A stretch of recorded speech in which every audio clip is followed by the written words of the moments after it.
मैं 5 रुपए लेके मैं गायब हो जाता था और मैं चलाया जयपुर। राजनेता के रूप में मैं अपने आप को नहीं देखता हूँ। और मुझे जो ये किसान हैं इनके लिए कुछ करना है। जो कालरा कॉलेज था उसमें बहुत दूर दूर से विद्यार्थी पढ़ने आते थे, हम भी हॉस्टल में रहते थे, क्यों डेली का अप डाउन करने का संसाधन भी नहीं थे और वो हम वहन भी नहीं कर सकते थे। मुझे आज भी याद है 22 रुपए में मैंने चुनाव छात्र संघ का चुनाव लड़ा। फसल पकती है उस समय, कभी ओले पड़ गए। यानी किसान का जीवन कोई जीवन नहीं है। सामने कह सको औकात होनी चाहिए कि आप लोगों को सही राह दिखा रहे हो, नहीं दिखा रहे हो। नेतृत्व करने का उद्देश्य हो गया कि जनता को सही राह दिखाएं। नमस्कार दोस्तों, आरएनआई की इस खास एपिसोड में आपका बहुत बहुत स्वागत है। दोस्तों, अक्सर कहा जाता है जो व्यक्ति जमीन से जुड़ा हुआ होता है वही लोगों के असली दर्द को समझ सकता है। आज हमारे बीच एक ऐसी ही शख्सियत मौजूद है जिनकी पहचान उनके पद से ज्यादा राजस्थान की माटी और किसानों के प्रति उनके समर्पण से है। हमारे आज के मेहमान हैं किसान मोर्चा राजस्थान भाजपा के प्रदेश महामंत्री बलराम जी दून। बलराम जी, हमारे पॉडकास्ट में आपका बहुत बहुत स्वागत है। बहुत बहुत धन्यवाद आपको। सर, हर बड़े सफर की शुरुआत एक छोटे से कदम से मानी जाती है।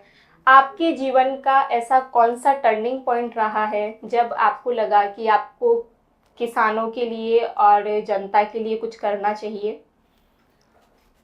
आरएनआई के चैनल में बहुत बहुत धन्यवाद और आपका भी स्वागत है कि आज आपने मेरे को बुलाया है, इसके लिए बहुत बहुत धन्यवाद देता हूँ, आपका आभारी हूँ। धन्यवाद आपने सर। जैसे कहा कि जो जमीन से जुड़ा होता है वही दर्द समझता है, तो मैं एक गरीब किसान परिवार से हूँ। और जब आज तो संसाधन बहुत हो गए, लेकिन जो टाइम 2000 से पहले का 1980 90 95 उसके लगभग का जो समय था किसानों के लिए बहुत दुर्भर समय था जी। मैं खुद भी किसान हूँ। रात को भी आज तो दिन में भी लाइट आती है, बिजली आती है, इसलिए किसान को सहूलियत हो गई। उस समय रात को ही बिजली मिलती थी, रात को ही लाइट आती थी, इसलिए किसान खेत में पानी पिलाता था। सर्दी हो गर्मी हो बारिश हो, रात को पानी पिलाता था। हम भी ये काम करते थे।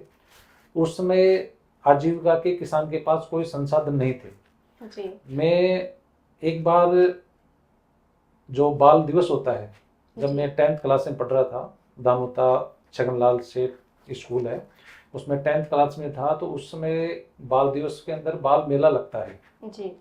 तो उस मेले में मैं 10th क्लास में था, तो सभी जो शिक्षक थे उन्होंने कहा कि जो 10th क्लास के लड़के हैं वो सब एक एक स्टॉल लगाएंगे। जी। तो मैंने एक टॉफियों की स्टॉल लगाई।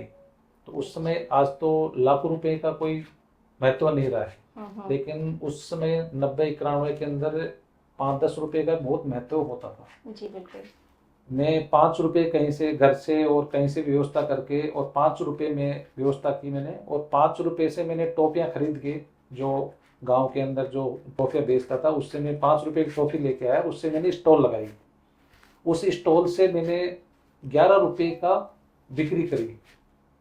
5 रुपए की खरीद के लाया और 11 रुपए की मैंने टॉफियाँ का स्कूल के अंदर बिक्री करी।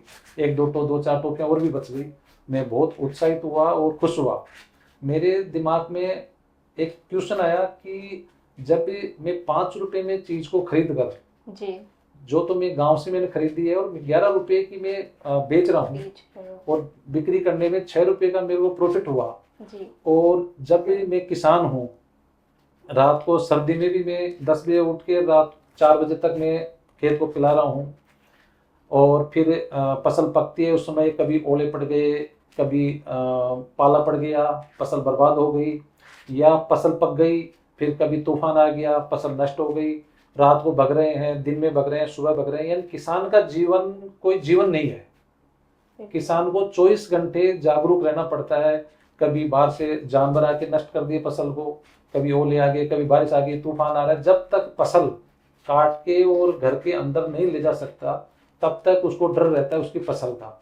इसलिए जो मुझे लगा कि इतनी मेहनत कर रहे हैं, उसके बाद भी हम ढंग से, न तो घर वाले कपड़े ढंग से पहन रहे हैं, न मैं पहन पा रहा हूँ, और आसपास जो लोगों को देखते हैं ढाणियों में, गाँव में, तो दयनीय स्थिति है। और मैं ये खेती का काम क्यों करूं? तो मेरा उस समय टर्निंग पॉइंट यह है कि मुझे बड़ा होकर ये खेती का काम नहीं करना।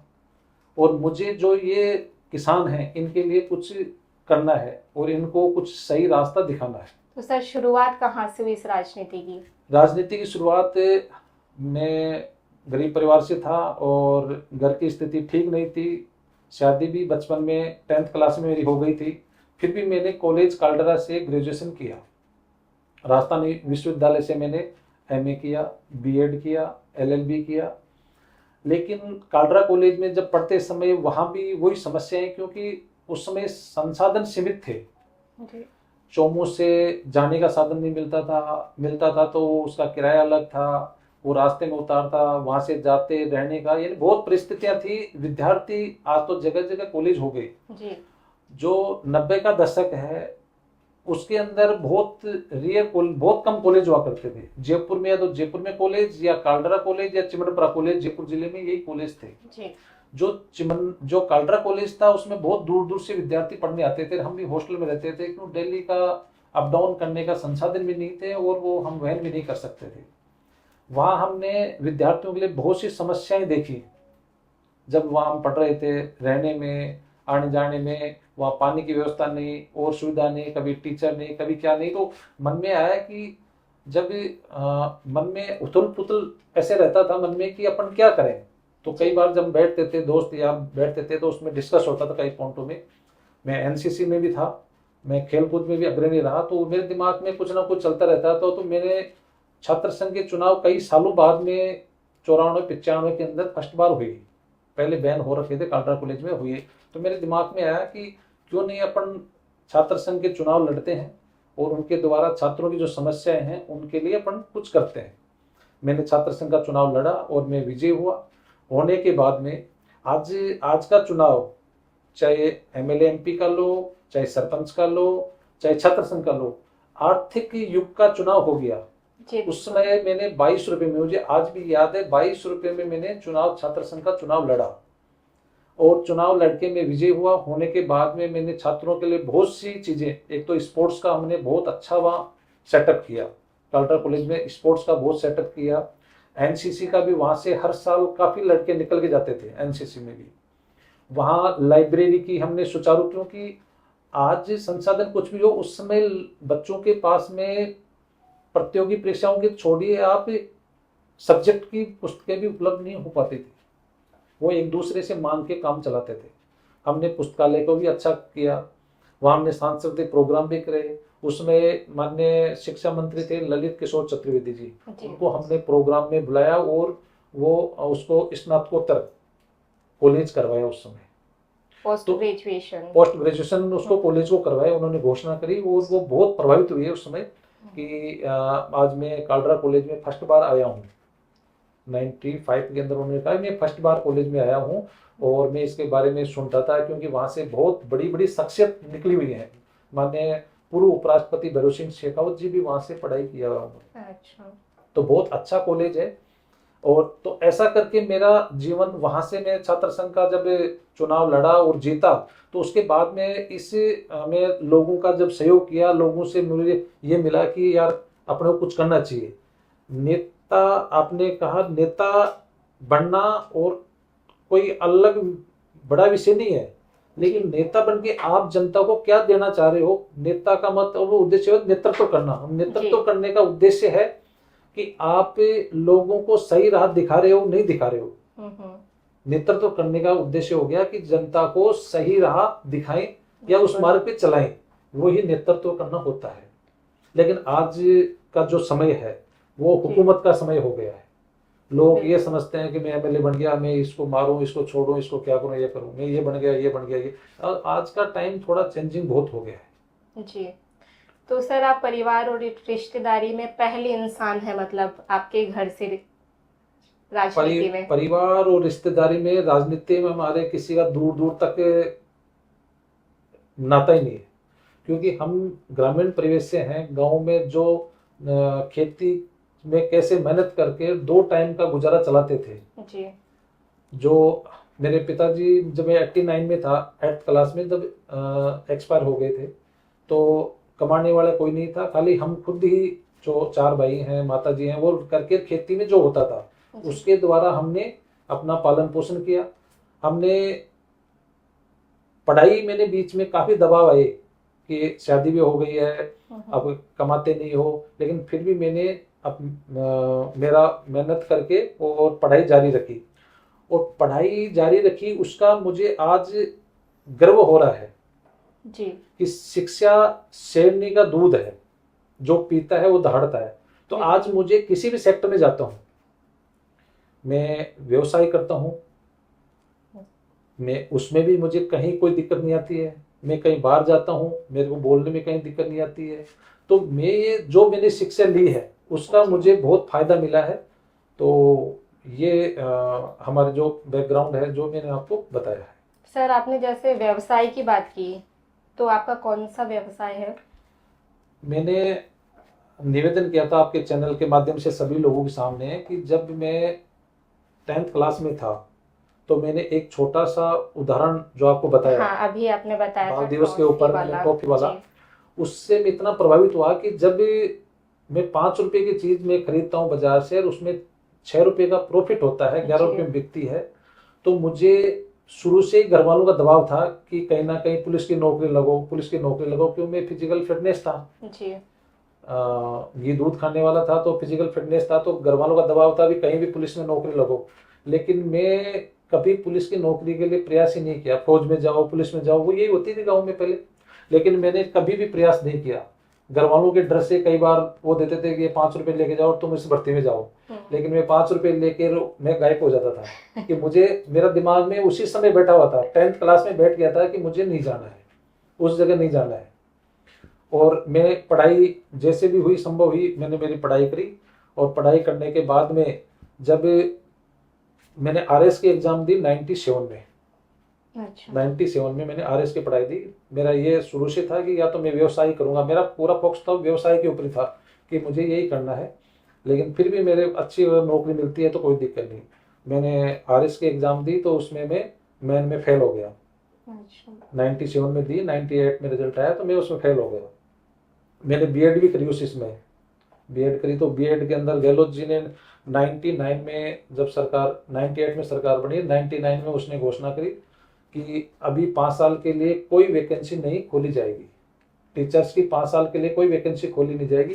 तो मैंने जो भी मेरी बुक्स थी कम्पिटिटिव एग्जाम्स की जो थी कंपटीशन की, वो सारी बुक्स को मैंने 2-3 बोरियों में भरकर और उनको तो घेर दिया घर के कोने में, और मैं चलाया जयपुर। जयपुर चलाया तो मेरे पास आर्थिक संसाधन नहीं थे, तो मेरी जो बड़ी सिस्टर थी उन्होंने, उनसे मैंने आर्थिक सहायता ली, जीजा जी थे उनसे मैंने आर्थिक सहायता लेके मैंने कहा मुझे कुछ काम करना है। तो मैंने यहाँ मेरा कुछ किराए की जगह लेके मेरा काम शुरू किया, और शुरू करते करते आज मैं इस मुकाम पे हूँ। इसमें मेरे छोटे भाइयों का सहयोग है, मेरी सिस्टर का है, मेरी माता जी का था, वो मेरे लिए हमेशा आदरणीय और प्रेरणादायक रही।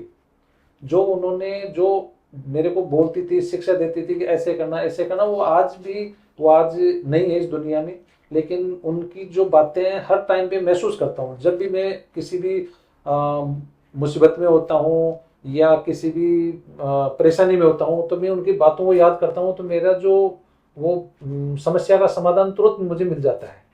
और आज में सोलर इंडस्ट्रीज में हम, ट्रांसफार्मर इंडस्ट्रीज में हैं। आज हम 200 से 250 300 लोगों को रोजगार दे रहे हैं प्रेजेंट टाइम में, और आने वाले टाइम में हजारों लोगों को रोजगार हम देंगे।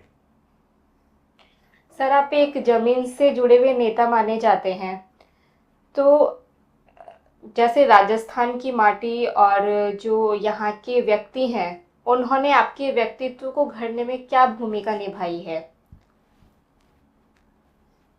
राजनेता के रूप में मैं अपने आप को नहीं देखता हूँ, मैं अपने आप को किसान था और किसान के रूप में देखता हूँ कि अगर मुझे मौका मिलता है, जैसे भारतीय जनता पार्टी ने मुझे किसान मोर्चे में प्रदेश महामंत्री का दायित्व दिया, तो किसानों की क्या क्या समस्याएं हैं जी।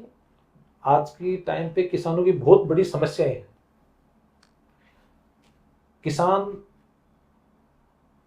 इतनी बड़ी संख्या में होते हुए भी, और पूरे देश का या पूरी दुनिया का पेट पालन करते हुए भी, वो आज भी समस्याओं से जूझ रहा है। जो किसानों की समस्याएं हैं उसके, और सरकार इसके बीच में हम किसान मोर्चे के द्वारा सेतु का काम करते हैं, पुलिया का काम करते हैं। जी।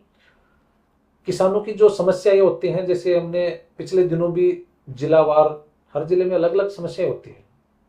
जयपुर जिले की अलग समस्या है, दौसा की अलग समस्या है, धौलपुर की अलग है, गंगानगर की अलग। तो हर जिले में हमारे जो जिलाध्यक्ष हैं उनके द्वारा समस्याओं का एकत्रीकरण कराकर हमने सरकार को प्रेषित किया, और सरकार की जो जन कल्याणकारी योजनाएं हैं, चाहे राजस्थान सरकार हो चाहे भारत सरकार हो, उसकी जो कल्याणकारी योजनाएं हैं वो किसानों तक हम पहुंचाने का काम किसान मोर्चा करता है। सर, आज का जैसे युवा है वो खेती से दूर जा रहा है, शहरों की तरफ जाना और खेती से दूर जाना, तो सर क्या कारण है कि वो खेती से दूर जाता है? मैं ऑफ साइड बात करता हूँ। मैं जो भी युवा मिलते हैं और सभी किसानों को मैं बोलता हूँ कि आपके परिवार में से एक लड़के को आप व्यवसाय में डालिए। जी। आपके परिवार में लड़का लड़की से कोई भेद नहीं है। आपके परिवार में जितने भी बच्चे हैं, युवा हैं, उनमें से एक को आप व्यवसाय में डालिए। भले दूसरे को नौकरी कराएं, कुछ कराएं, ये कराएं, लेकिन एक अगर व्यवसाय में जाएगा तो उस परिवार की, उसके अड़ोस पड़ोस में उसके रिश्तेदारों की आर्थिक स्थिति थोड़ी सुदृढ़ होगी। जी। आज मेक इन इंडिया, क्या हम किसान जो खेती के पीछे पड़कर, क्यों खेती में आज पानी की समस्या है, जी। तो आज पानी की समस्या है तो कृषि जो पहले कृषि थी वो नहीं रही, तो हम उसको रिप्लेस कर सकते हैं अगर व्यवसाय करते हैं, मेक इन इंडिया में जाते हैं, मैन्युफैक्चरिंग करते हैं, कोई सर्विस देते हैं, तो उसमें हम जाकर अपने जीवन को भी बढ़ा सकते हैं, अपने परिवार का भी जीवन का उद्धार कर सकते हैं और हम दुनिया से जुड़ सकते हैं। एक तो ये चीज है। दूसरा, मैं किसानों से कहना चाहता हूं कि जो खेती करते हैं, मैंने देखा है अक्सर जहां पानी बहुतायत में है तो वो गेहूं, जौ, बाजरा, बल्कि ये ज्यादा लाभदायक फसल नहीं है। जी। गेहूं, जौ, बाजरा, इनको पानी भी ज्यादा चाहिए और ये लाभदायक फसल नहीं है। उनको कॉमर्शियल क्रॉप्स, वाणिज्यिक उपयोग में आने वाली क्रॉप्स बोनी चाहिए, जैसे चना है, सरसों है, राई है, मेथी है, सोयाबीन है, ये चीजें उनको बोनी चाहिए। आयुर्वेदिक, जिनको देसी भाषा में ग्वारपाठा बोलते हैं, एलोवेरा बोलते हैं, जो आजकल ब्यूटी प्रोडक्ट में पूरा यूज हो रहा है। हमारा ही जो एलोवेरा है उसको कंपनी वाले ले जाते हैं और 50 रुपए किलो में ले जाएंगे और लाखों रुपए में बेचते हैं, लेकिन 50 रुपए भी काफी हैं। वैसे ऐसे करनी चाहिए, उनको वाणिज्य कॉमर्शियल क्रॉप्स हैं उनकी तरफ ध्यान देना चाहिए। सर जरूरी तो, लेकिन गेहूं, जो चना, ये सारी चीजें हैं। गेहूं, चना, चना तो कॉमर्शियल क्रॉप में आ गया। दलहन, तिलहन, इनको गवर्नमेंट 100% पे तो खरीदती है। मोदी जी ने बहुत अच्छा किया है कि जो दलहन है, तिलहन है, इसको 100% उसको पूरा खरीद परचेज करती है। गेहूं, हिंदुस्तान में मिलेट्स का टाइम आ गया। गेहूं, मैं चाहता हूं कि गेहूं जितना पैदावार कम होगा उतना ही लोगों में बीमारियां कम होगी, ये मेरा मानना है। अगर मिलेट्स जो मोटा अनाज है वो किसानों को उगाएंगे तो उसका मूल्य भी ज्यादा मिलेगा और वो लोग खाएंगे। कहाँ था, मुझे खुद को याद है कि 95 से पहले, 95 टू 98 तक मान लीजिए, 95 से पहले और 90 से पहले तो मतलब ही नहीं था गेहूं का नाम। हमारे घर में जब कोई मेहमान आता था 6 महीने, 2 महीने, 5 महीने या दीपावली पे, तब उसकी जाके फुलके बनते थे, रोटी बनती थी, नहीं तो बाजरा खाते थे, ज्वार खाते थे और सब लोग स्वस्थ थे। आज गेहूं खा खा के सब लोग 100 में से 80% लोग बीमार हो गए। तो गेहूं तो मैं कहता हूं जितना कम पैदावार होगा उतना ही देश के लिए लाभदायक है। और किसानों से निवेदन करता हूं कि अच्छी फसल लेने के लिए कम मेहनत करके और आप दलहन, तिलहन और आयुर्वेदिक फसलें बोनी चाहिए।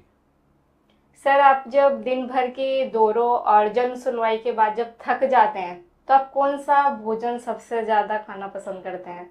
मेरा भोजन, मुझे क्या है कि सुबह भले मैं 5 बजे निकलो, 6 बजे निकलो, 7 बजे निकलो, मैं दही रोटी खा के निकलता हूँ।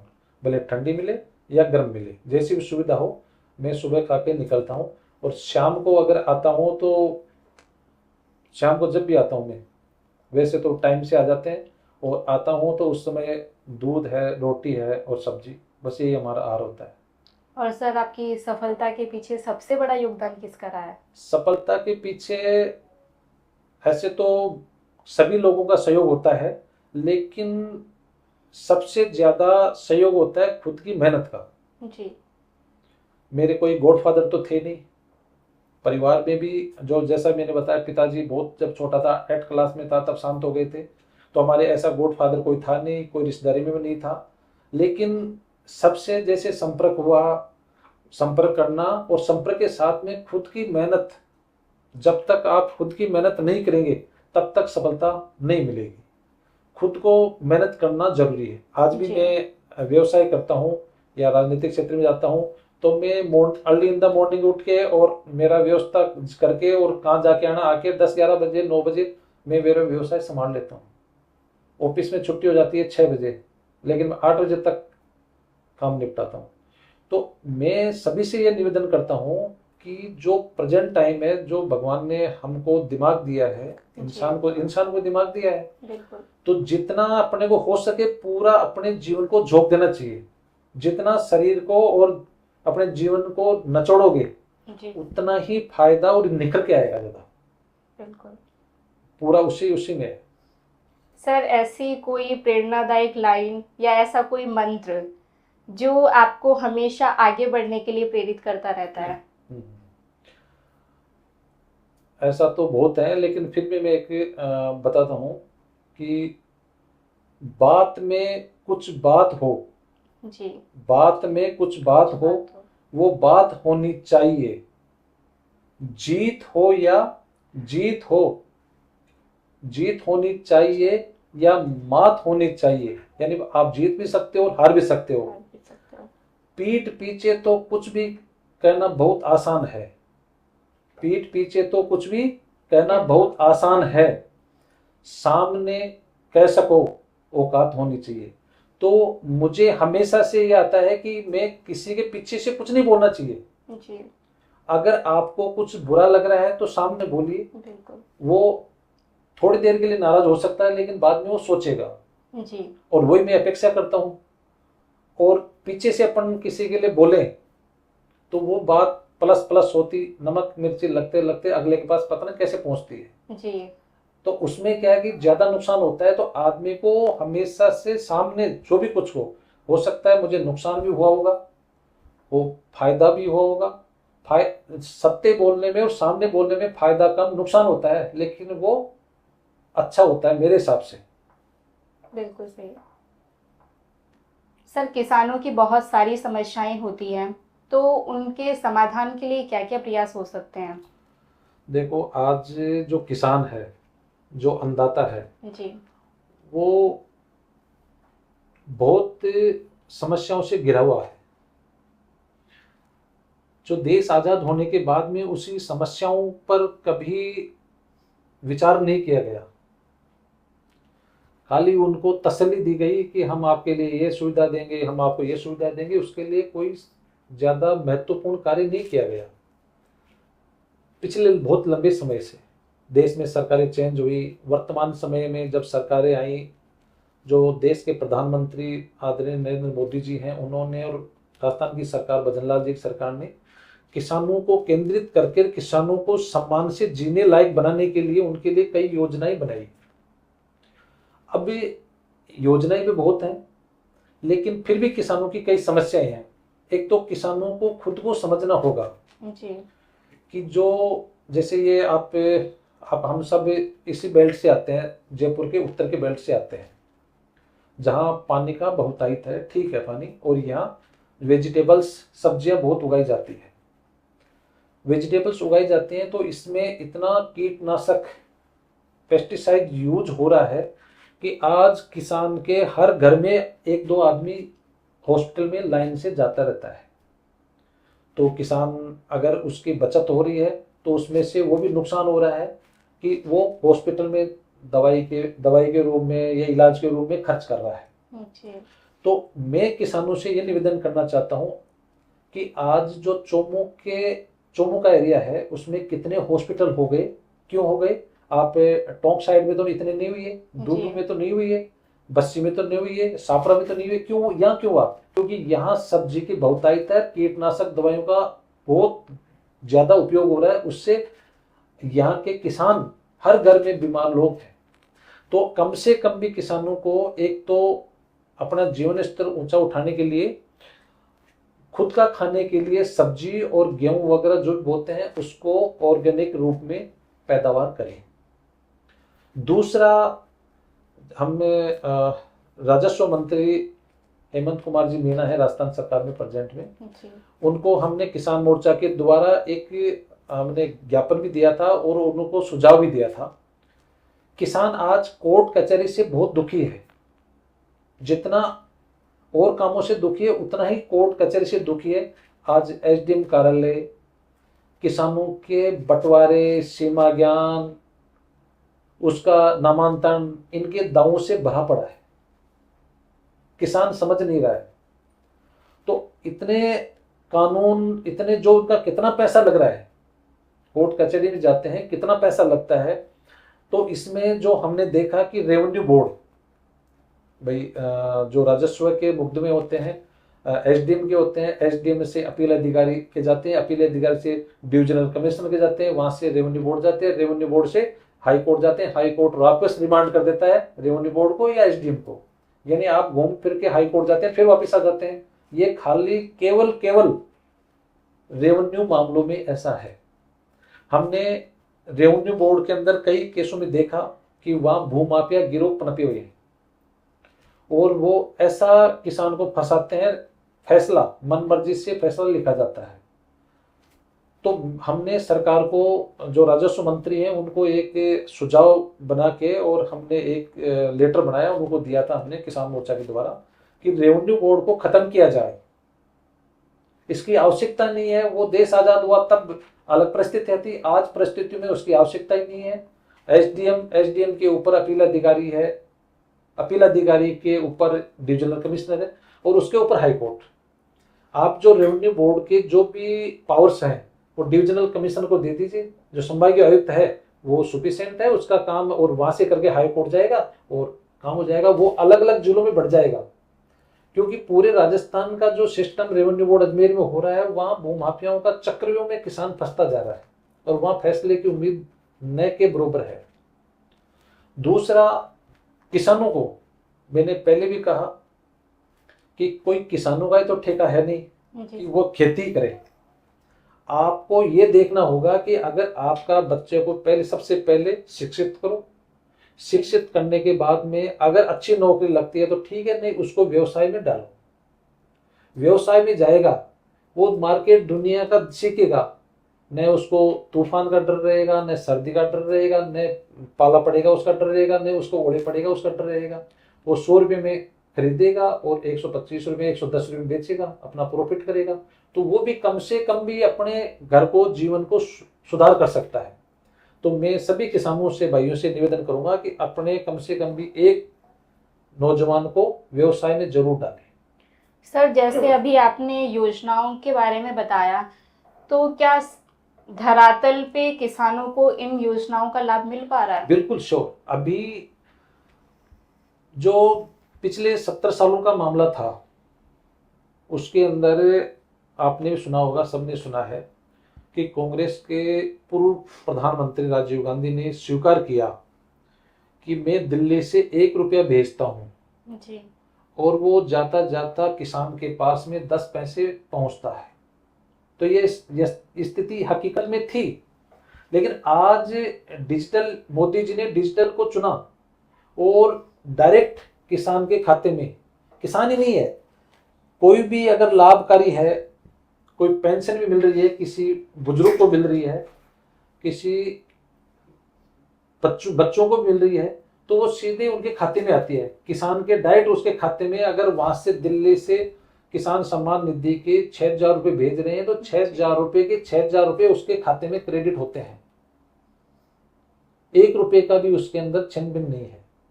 आप किसी भी स्कीम को ले लीजिए, वो उनके खाते में ही जा रही है, तो इसका डायरेक्ट लाभ मिल रहा है। लेकिन फिर भी किसान का जो अपेक्षाएं हैं, किसान भी चाहता है कि जैसे दूसरे लोग जैसे रह रहे हैं, जीवन जिसका उच्च स्तर है, वैसे मैं भी रहूं, उसको भी अधिकार है। बिल्कुल। तो उसके लिए मेरा तो यही मानना है कि सरकार की योजनाओं का लाभ मिल भी रहा है, उसके साथ साथ में भी आपको अपना जीवन स्तर और उच्च बनाने के लिए, बेहतर बनाने के लिए आपके परिवार में से नौकरी के पीछे भागते हैं जो आज के युवा हैं, ग्रामीण क्षेत्र में नौकरी के पीछे भगते हैं, पुलिस के पीछे भगते हैं, टीचर के पीछे भगते हैं और भगते हैं, और पहले ग्रेजुएशन करने में टाइम लगता है, फिर 5-7 साल कंपटीशन में जाते हैं, फिर हताश होकर वो कोई गलत दिशा में चला जाता है, कोई 10 गलत दिशा में चला जाता है, कोई क्या करता है, कोई क्या करता है। आज युवा सबसे ज्यादा दिग्भ्रमित हो रहा है जी। उनको सीधा सा है कि मेरे को मालूम है कि 10th में 12th में 10th में मेरे कितने परसेंटेज आ रही है, मेरा कैटेगरी क्या है, मैं टॉपर हूं तो आपको सर्विस में जाना चाहिए। अगर मीडियम है तो उनको ग्रेजुएशन करके व्यवसाय चुनना चाहिए, और व्यवसाय में 100 में से 90-95% सफलता है। 5% तो उसमें भी अगर आप नहीं ढंग से टाइम दे पाएंगे तो उसमें भी असफलता मिलती है। और गवर्नमेंट ने अभी, राजस्थान सरकार ने और भारत सरकार ने युवाओं के लिए बहुत सारी स्कीम चला रखी है कि उसमें सब्सिडी है, उसमें फाइनेंस की सुविधा है, उसके अंदर आपको मेक इन इंडिया के अंदर टेक्नोलॉजी ट्रांसफर की सुविधा है। तो आप खेती की तरफ ही, जैसे खेती में किसानों को सुविधा दे रही है, युवाओं के लिए भी बहुत सारी सुविधा है, उसमें आप उन सुविधाओं का लाभ लेते हुए कुछ ना कुछ मेक इन इंडिया में आप मैन्युफैक्चरिंग करिए, कुछ सर्विस सेक्टर में जाना था सर्विस सेक्टर में दिए। आज अगर किसी भी, जैसे एसी मैकेनिक होता है, प्लम्बर होता है, इलेक्ट्रिशियन होता है, आपको नहीं मिलेगा, ईजीओ नहीं मिलेगा। बिल्कुल, बहुत बहुत मारामारी है। आज हमारे सोलर सेक्टर का काम है, अगर हम हो तो 500 लोगों को रोजगार और दे सकते हैं, लेकिन रोजगार काम करने लायक मिलते ही नहीं है, इच्छा ही नहीं काम करने की।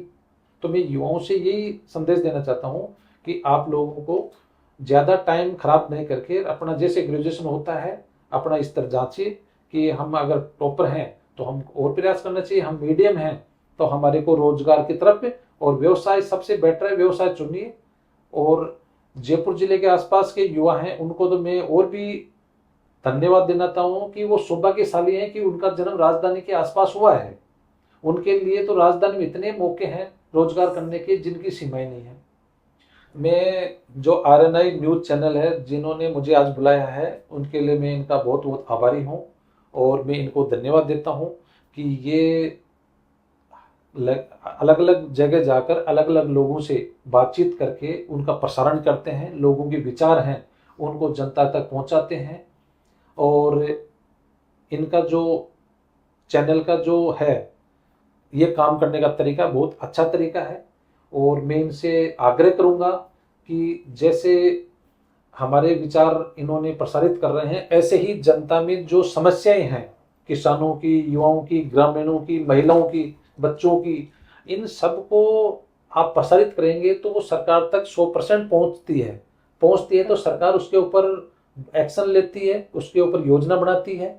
तो मैं आप लोगों का बहुत बहुत धन्यवाद करता हूँ, बहुत बहुत आभारी हूँ कि आपने आज मुझे आमंत्रित किया, इसके लिए बहुत बहुत धन्यवाद। दोस्तों, कहते हैं पद और कुर्सियां तो आती जाती रहती हैं, लेकिन जो चीज हमेशा अमर रहती है वो है निस्वार्थ सेवा और लोगों के दिलों में आपके द्वारा बनाई गई जगह है। आज बलराम जी से बात करके गहराई से महसूस हुआ कि जो इंसान अपनी जड़ों से जुड़ा हुआ होता है उसका विजन कितना मजबूत और स्पष्ट होता है। उनका जमीनी अनुभव, किसानों के दर्द को समझने की क्षमता और उनका सीधा सरल स्वभाव हम सभी के लिए नहीं, युवाओं के लिए भी प्रेरणादायक है। बलराम जी, अपने दिल की बात और इतने शानदार अनुभव हमारे साथ साझा करने के लिए और अपना कीमती समय हमें देने के लिए आपका बहुत बहुत धन्यवाद। धन्यवाद। और श्रोताओं का भी शुक्रिया जो इस पूरे एपिसोड में हमारे साथ बने रहें। और दोस्तों, बलराम जी की कौन सी बात आपको सबसे ज़्यादा प्रेरित कर गई, हमें कमेंट में ज़रूर बताएं। मिलते हैं एक नए एपिसोड में एक नई कहानी और एक नए मेहमान के साथ में। तब तक बने रहिए RNI के साथ। जय हिंद, जय राजस्थान, राम राम हाँ। साहब।